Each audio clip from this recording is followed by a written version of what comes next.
City মারলো? তুমি মেরেছো না? সত্যি কথা বলো। আবার এপাশ থেকে কে সিটি মারলো? দেখো, আমি জানতে পারলে না খুব খারাপ হয়ে যাবে কিন্তু।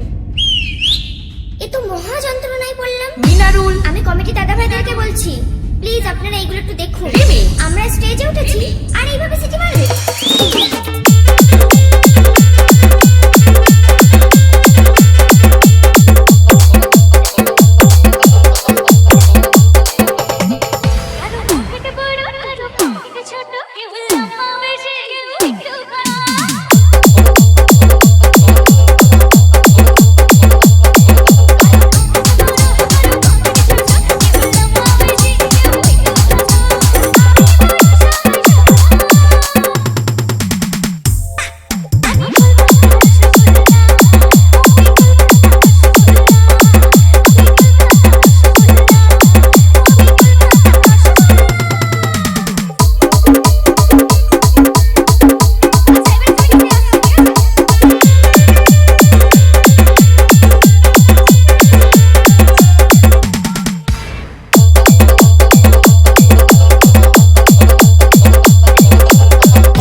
পারো না, আমরা সিটি মারতে পারি না। ওকে, এপাশ থেকে যেন কে মারছিল জোরে জোরে সিটি।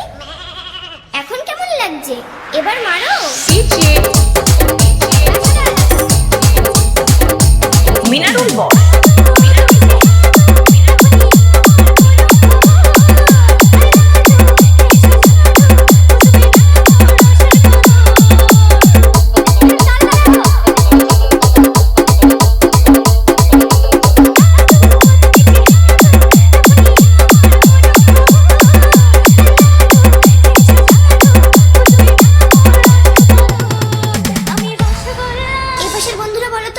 রসগোল্লা গিললে কি হবে? ধুর, এরা জানেই না। আমার বৌদি এবং বান্ধবীদেরকে বলবো রসগোল্লা গিললে কি হবে। বলতে পারবে তোমরা? জোরে বলো। আমি রসগোল্লা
মেয়েরা যদি সিটি মারা শুরু করে না, তো ছেলেরা পাত্তাও পাবে না।